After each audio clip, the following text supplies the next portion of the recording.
Hello नमस्कार साथियों, स्वागत है आप सभी का सीखने के इस नई श्रृंखला में। तो जैसा कि आपको पता है कि हम लोग गणित विषय सीख रहे हैं जो क्लास 9th के बच्चों के लिए है। उसमें हम लोग अध्याय संख्या 8 कर रहे हैं, जिस चैप्टर का नाम है चतुर्भुज अर्थात क्वाड्रिलेटरल। आज जो हम लोग करने वाले हैं इसका भाग संख्या 5 करने वाले हैं। तो चलिए बिना समय गंवाए इधर उधर हम इस क्लास की शुरुआत करते हैं। तो जैसा कि आपको पता है कि पिछले भाग में हमने उदाहरण संख्या 1 से लेकर 3 तक किया था।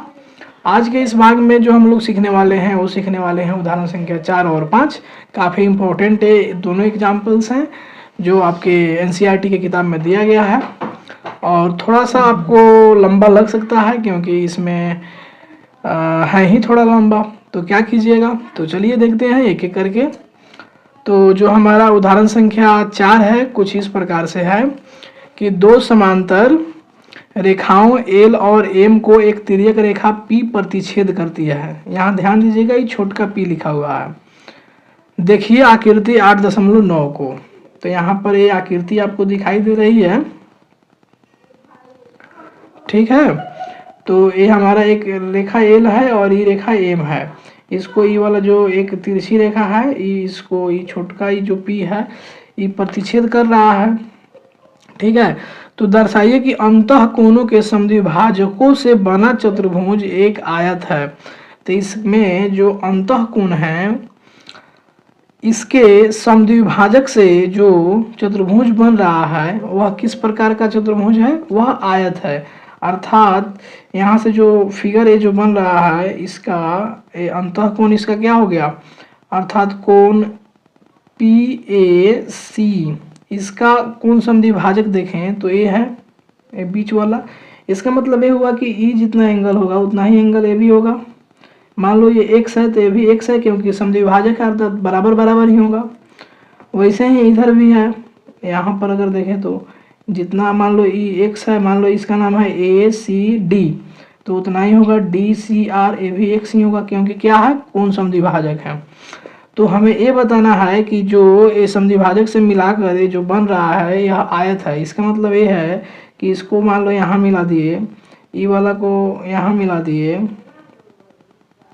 ये तो हमारा ये तिरछा लाइन था, ये ऐसा लाइन था, तो इसको मैंने यहाँ मिला दिया, इसको यहाँ से यहाँ और इसको यहाँ से यहाँ मिला दिया। तो जो ABCD बना, A से B C और D, ये हमें प्रूफ करना है कि यह एक आयत है। आयत मतलब रेक्टेंगल है।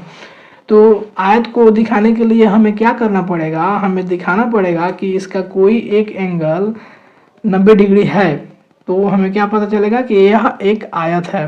तो हमें ये दिखाना होगा कि या तो कोण ABC 90 है या ई वाला 90 है या ई वाला 90 है या ई वाला 90 है। अगर कोई एक हम एंगल दिखा देते हैं 90 डिग्री तो हमारा क्या हो जाएगा, सवाल हल हो जाएगा। तो चलिए शुरू करते हैं इस सवाल को कैसे बनाना है। तो देखिए यह दिया है कि एल जो है समांतर है एम के, अर्थात एक रेखा ए है और दूसरी रेखा ए है, ये एल है और ये एम है। तिर्यक रेखा पी इन्हें क्रमशः बिंदु ए और सी पर प्रतिच्छेद करती है। प्रतिच्छेद मतलब काटती है। तो यह एक तिर्यक रेखा पी है जिसको एल को ए पर और एम को कहाँ सी पर काटती है। तो अगर आप ध्यान से देखें तो जो कोण PAC है, यहाँ पे कैपिटल P लिखा हुआ है तो कैपिटल P यहाँ है, तो कोण PA और CE है ई वाला। तो कोण PAC और ACQ ये हमारा A हो गया, AC हो गया और एक Q हो गया, ठीक ना। तो PAC और ACQ के जो समद्विभाजक हैं कहाँ मिल रहे हैं, B पर प्रतिच्छेद कर रहे हैं। तो इसका समद्विभाजक ये बीच में से होगा और इसका भी समद्विभाजक ये भी बीच में से होगा। ई वाला लाइन मतलब कुछ ऐसा, यहाँ पर ई वाला हो गया और ई वाला ऐसे हो गया। तो इसका ही समद्विभाजक ई वाला लाइन आ रहा है, इसका ई वाला यहाँ आ रहा है, ठीक है। तो ये जो ऊपर एरो गया है इसका समद्विभाजक है अर्थात ACQ का, और जो इधर से इधर जा रहा है किसका समद्विभाजक है, इसका ही है, PAC का समद्विभाजक है। तो इस पर ही प्रतिच्छेद कर रहा है। उसी तरह है कोण ACR और SAC, ACR AC और R, अगर हम ये पूरा एंगल देखें ACR और SAC एस ए सी कौन एंगल है, एस ए और सी, तो इसका भी यहाँ पे कौन समद्विभाजक इधर आ रहा है, और ये जो ए सी आर है इसका समद्विभाजक इधर जा रहा है। तो ये जो आपस में प्रतिच्छेद कट कर रहे हैं कहाँ पर, इस कटिंग पॉइंट का नाम, मतलब जहाँ प्रतिच्छेद कर रहा है इसका नाम हमने डी दे दिया, ठीक है, और इसका नाम हमने बी दे दिया। तो इस प्रकार हमारा ये क्या हो गया, एक आयत का निर्माण हो गया। तो हमें दर्शाना है कि चतुर्भुज जो ए बी सी डी है यह क्या है, आयत है, अर्थात ए बी सी डी यह क्या है, आयत है। तो ये कैसे पता चलेगा, तो चलिए शुरू करते हैं, देखते हैं। जैसा कि आपको पता है कि कोण पी ए सी बराबर क्या हो जाएगा, कोण ए सी आर। कैसे, तो जरा ध्यान दीजिएगा, कोण पी ए सी कौन सा है इसमें से, कोण पी ए सी ई वाला पूरा एंगल, ठीक, और कोण ए सी आर, तो कोण ए सी आर ई वाला पूरा एंगल। तो अगर आप ध्यान से देखेंगे तो ई वाला, ई पैरेलल दोनों लाइन है, पैरेलल लाइन है ना, एल और एम, और इसको एक तिर्यक रेखा काट रही है, तो जो ई वाला एंगल होगा इसके बराबर होगा एकांतर कोण से। तो जो पी ए सी होगा ए सी आर के क्या होगा, बराबर होगा। अगर हम इसका समद्विभाजक है, अगर हम आधा आधा ले लें, अर्थात हम ई वाला पार्ट ले लें, अगर ई वाला एंगल और इसका आधा ई ले लें तो ये भी बराबर होगा। तो हाफ कोण पी ए सी बराबर हाफ कोण ए सी आर, दोनों तरफ हाफ हाफ से गुना कर सकते हैं। तो हाफ से करेंगे तो क्या हो जाएगा, ई वाला एक्स था, ई वाला एक्स था, तो ये दोनों मिलकर पूरा बन रहे थे। तो हाफ करेंगे तो ये हमारा या तो ऊपर वाला लेंगे नहीं तो नीचे वाला लेंगे। तो नीचे वाला इसलिए लेंगे क्योंकि ये चतुर्भुज का ही जो आयत हम कर रहे हैं उसी का पार्ट है, आसानी होगी आगे। ऊपर वाला में कुछ आयत बन नहीं रहा है तो हम ये नीचे वाला ले लिए, ठीक है। तो इसको हमने ले लिया और इधर से हमने इसको ले लिया क्योंकि ये आयत में आ रहे हैं, ठीक है। तो ये जो कोण हमारा बन रहा है बी ए सी, कोण बी ए सी, और ये जो कोण बन रहा है ए सी डी, आपस में क्या हो जाएंगे, बराबर हो जाएंगे। यहाँ तक आ गया समझ में, क्योंकि ये हाफ पी ए सी है बी ए सी एंगल, और ये जो हाफ ए सी आर है ए सी डी एंगल है। यहाँ तक आ गया समझ में। अब जरा ध्यान से देखो, ए बराबर कोण रेखाओं ए बी और डी सी के तिर्यक रेखा ए सी द्वारा प्रतिच्छेदित करने से बनते हैं, और ए एकांतर कोण है। आ गया समझ में यहाँ तक। इसीलिए क्या हो जाएगा, ए बी समानांतर हो जाएगा डी सी के। तो जो ए बी है यह किसके समानांतर हो जाएगा, डी सी के, क्योंकि ई वाला एंगल और ई वाला एंगल बराबर है, और ई वाला जो ए सी है किसका काम कर रहा है, यहाँ पर तिर्यक रेखा का काम कर रहा है। तो ये जो ए बी हो गया ये समानांतर हो गया सी डी के, हमने ये प्रूफ कर लिया। सिमिलरली अगर हम कोण ए सी बी लेंगे, ए सी बी अर्थात ए सी बी, ई वाला कोण और ई वाला कोण सी ए डी, तब हम ये प्रूफ कर देंगे कि जो बी सी है वो किसके पैरेलल है, ए डी के पैरेलल है।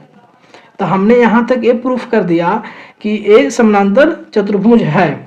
अब हमें ये दिखाना है कि जो इनका बीच के एंगल बन रहा है वो कितना है, 90 डिग्री है। तो आइए अब इसका हम प्रयास करते हैं। अभी तक तो हमने दिखा दिया कि ए बी पैरेलल है डी सी के और बी सी पैरेलल है ए डी के। अब हमें ये दिखाना होगा कि कोई एक एंगल 90 डिग्री है, अतः ए बी सी डी एक समांतर चतुर्भुज है। हमने ये बात पता कर ली। तो अब जरा ध्यान से देखो, कोण पी ए सी और कोण सी ए एस, पी ए सी ई वाला कोण और सी ए एस और ई वाला कोण, अगर इन दोनों कोणों को मिला दें, सीधा सा मतलब है ई पूरा, मतलब कोण पी ए सी और फिर ई वाला, तो ये कितना हो जाएगा, 180 डिग्री रैखिक जुग्म से, क्योंकि ऐसा होता है तो ई और इधर दोनों मिलाकर के 180 होता है। तो कोण पी ए सी मतलब ई वाला कोण एक मान लेते हैं इसको, और इसको कोण 2 कह देते हैं। तो कोण एक और कोण 2 को मिलाएंगे तो कितना आएगा, 180 डिग्री। सिंपल सा है। अब देखो क्या करते हैं, हाफ हाफ ले लेते हैं।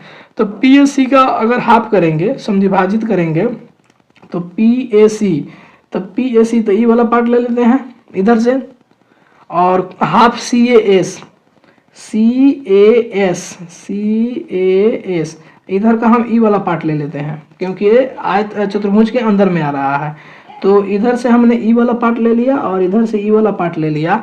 तो इधर भी तो हमको हाफ करना पड़ेगा, क्योंकि इधर दोनों में हम दोनों तरफ 1/2 से गुना किए हैं। तो इधर भी हम हाफ कर देंगे, तो इधर कितना आ जाएगा, 90 डिग्री। इसका मतलब ये हुआ जो ये कोण पूरा बन रहा है कितना आ गया हमारा, 90 डिग्री। इसका मतलब ये हुआ कि कोण BAC जोड़ कोण CAD, कोण BAC ई वाला कोण और कोण CAD ई वाला कोण, मतलब ई मान लो 1 है, ई 2 है, तो ये दोनों को मिलेला कितना आ जा रहा है 90 डिग्री।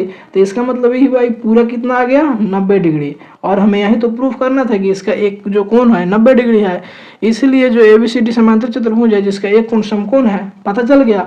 जब एक कोण समकोण है और वो समांतर चतुर्भुज है तो इसका मतलब वो आयत है, ये भी प्रूफ हो गया। आता है ABCD क्या है, एक आयत है। तो यहां तक आपको समझ में आया। अब हम बात करते हैं उदाहरण संख्या 5 के ऊपर। चलिए एक बार फिर से हम उदाहरण संख्या 4 को देख लेते हैं। थोड़ा सा लंबा था इसलिए, क्योंकि बहुत सारे लोगों को हो सकता है नहीं समझ में आया हो। तो इसमें सिंपल सा बात है कि दो समांतर रेखा दिया हुआ है L और M, और एक तिर्यक रेखा P दिया हुआ है, जिसे जो तिर्यक रेखा P है वो जो L रेखा को A पर प्रतिच्छेद कर रहा है और M रेखा को कहाँ C पर प्रतिच्छेद कर रहा है। ठीक है। और ये कहा गया है कि दर्शाइए कि अंतः कोणों के समद्विभाजकों से, ये जो अंतः कोण है इसके जो समद्विभाजक बन रहा है ई वाला, तो इससे जो ये फॉर्म हो रहा है यह क्या है, आयत है। तो इसको दिखाने के लिए हम क्या करेंगे, सबसे पहले ये दिखाएंगे कि यह एक समांतर चतुर्भुज है। समांतर चतुर्भुज के लिए हमें ये दिखाना पड़ेगा कि इनके जो एकांतर कोण है, अर्थात ई वाला कोण इसके बराबर है और जो ई वाला कोण है इसके बराबर है। तो हम इस प्रकार से दिखा पाएंगे एकांतर कोण के हेल्प से कि ये समांतर चतुर्भुज है। जब ये समांतर चतुर्भुज हो जाएंगे तो हम रैखिक युग्म के हेल्प से क्या करेंगे, रैखिक युग्म ये पूरा हमारा 180 डिग्री है, तो इसका हाफ करेंगे तो ई वाला पार्ट आ जाएगा, इसका हाफ करेंगे तो ई वाला पार्ट आ जाएगा। तो 180 का हाफ कर देंगे तो 90 हो जाएगा, इन दोनों को मिला देंगे तो कोण ए निकल आएगा, कोण ए आ गया 90 डिग्री। तो हमने ये भी प्रूव कर दिया कि ये हमारा एक समांतर चतुर्भुज है और जो कोण ए है कितना है 90 डिग्री है।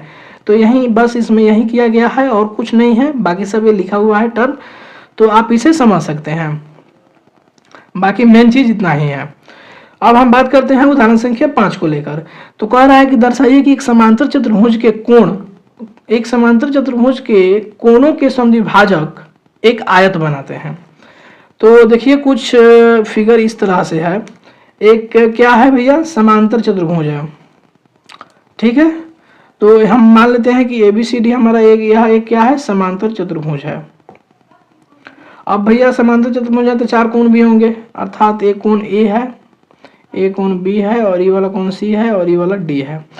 अब इसके जो कोण समद्विभाजक से जो आकृति बन रही है उसको दिखाना है कि आयत बनेगी। तो ये कोण समद्विभाजक मान लेते हैं ये है, इसके बीच से ये निकल रहा है, इसके बीच से ये निकल रहा है, इसके बीच से ये निकल रहा है, इसके बीच से ये निकल रहा है। तो यहाँ एक फिगर फॉर्म हो जाएगा। अगर हम इसी लाइन को आगे बढ़ा दें, ये वाला लाइन को इधर बढ़ा दें और ये वाला को इधर बढ़ा दें, इसको इधर, तो यहाँ पे एक फिगर फॉर्म हो रहा है PQR और S।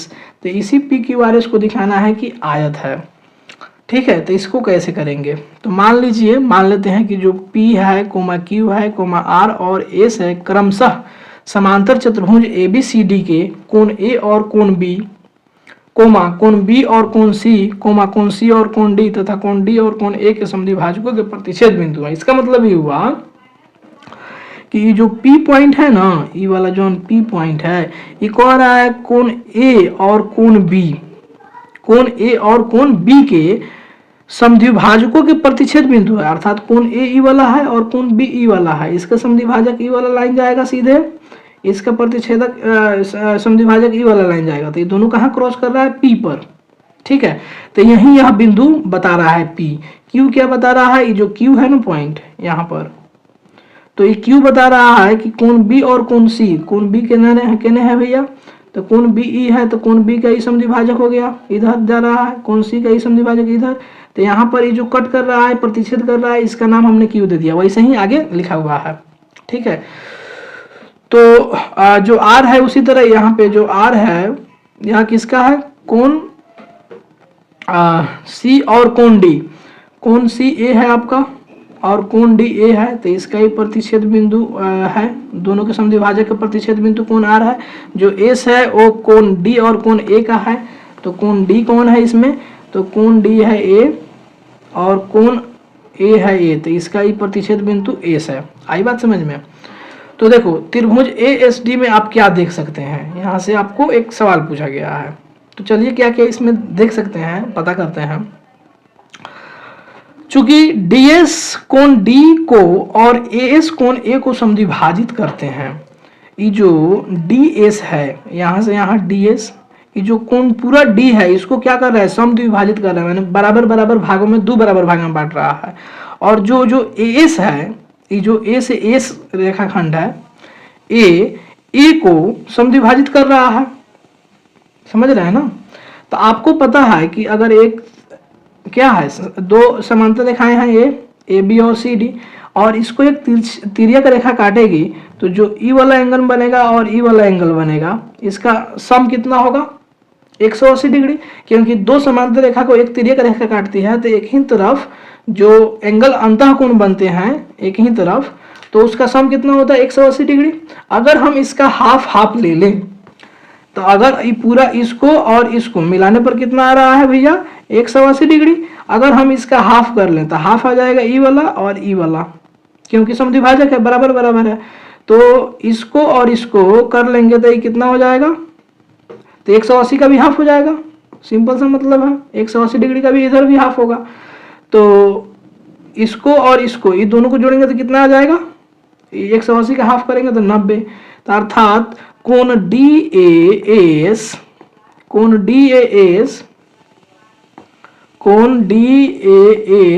जोड़ कोण ADS यह कितना हो जाएगा भैया, 180 का ही आधा हो जाएगा, 90। ठीक, अब देखो हम त्रिभुज के नियम से जानते हैं, अगर त्रिभुज ASD में देखें, ASD में तो त्रिभुज के तीनों कोणों का योग कितना होता है, 180 डिग्री। तो ADAS पता है और ADS पता है, ये दोनों मिलकर कितना है, 90, और तीनों मिलकर कितना होता है, 180। तो ई वाला का वैल्यू कितना आएगा, इसका वैल्यू आ जाएगा 90 डिग्री। और जब ई वाला 90 है तो शीर्षाभिमुख कोण से अगर जब ऐसा कुछ क्रॉस रहता है तो ई मान लो 90 है तो ऊपर वाला कितना होगा, 90 होगा, क्योंकि यहाँ पर ई वाला एंगल कितना बन रहा है, 90। तो यहाँ पे ऐसा ही क्रॉस दिख रहा है ना, तो ई वाला भी 90 बनेगा। अब जरा देखिए, हम जो PQRS की बात कर रहे थे तो उसमें एक हमको ये 90 डिग्री मिल गया, सात समकोण मिल गया, तो अब तो ये हमारा हल हो गया। तो इसी को आप कैसे लिखेंगे वो यहाँ पे लिखा हुआ है, चलिए एक बार देख लेते हैं। तो ASD में आप क्या देख सकते हैं, चूंकि DS कोण D और AS कोण A को समद्विभाजित करता है, जो DS है यहाँ D से AS कोण D को, और AS है A को समद्विभाजित करता है, इसीलिए कोण DAS और कोण ADS दोनों को जोड़ेंगे तो ये हाफ A हो जाएगा, माने पूरा A का आधा और ये पूरा D का आधा, कैसे समद्विभाजित कर रहा है। अब देखो ये हाफ कोण A जोड़ कोण D हो जाएगा, अगर हाफ दोनों में से कॉमन कर लें तो एक कोण A पूरा और एक कोण D पूरा। आपको पता है कि ये जो कोण A और एक कोण D बन रहे हैं, ये क्योंकि एक हमारा पैरेलल लाइन है AB और CD, ये तिर्यक रेखा काट रहा है AD, तो ई वाला एंगल और ई वाला एंगल क्या हो जाएंगे, 180 डिग्री, क्योंकि कोण A और कोण D तिर्यक रेखा के एक ही ओर के अंतःकोण है, और एक ही ओर का अंतःकोण कितना होता है, 180 डिग्री। तो यहाँ से हमें क्या पता चल गया कि कोण DAS और ADS कितना आ गया, 90 डिग्री। आया समझ में। अब देखो, अब हम त्रिभुज ADS में बात करें तो त्रिभुज ADS नहीं, क्या है, त्रिभुज ASD या ADS, ठीक है। तो इसमें बात करें तो कोण DAS जोड़ ADS जोड़ DS है, कितना आ जाएगा, 180 डिग्री, क्योंकि त्रिभुज के कोणों का योग होता है 180 डिग्री। तो ये दोनों का वैल्यू पता है, 90 डिग्री जोड़ कोण DSA 180 डिग्री। तो DSA का यहाँ से वैल्यू कितना आ जाएगा, 180 में से 90 घटा देंगे तो 90 आ जाएगा, ठीक ना। अब देखो ये जो एंगल है कोण DSA, ई वाला कितना आ गया हमारा, 90 डिग्री। अब ई वाला जो एंगल है PSR बराबर है किसके, कोण DSA के। क्यों बराबर है, क्योंकि यह वर्टेक्स ऑपोजिट एंगल है, शीर्षाभिमुख कोण है, और शीर्षाभिमुख कोण बराबर होते हैं। तो यहाँ से हम बता सकते हैं क्या, कि ये 90 डिग्री है। तो इसी प्रकार यह दर्शाया जा सकता है कि कोण APB 90 या कोण SPQ 90, जैसा कि DSA के लिए किया गया था वैसे ही ये भी करके देख लेंगे।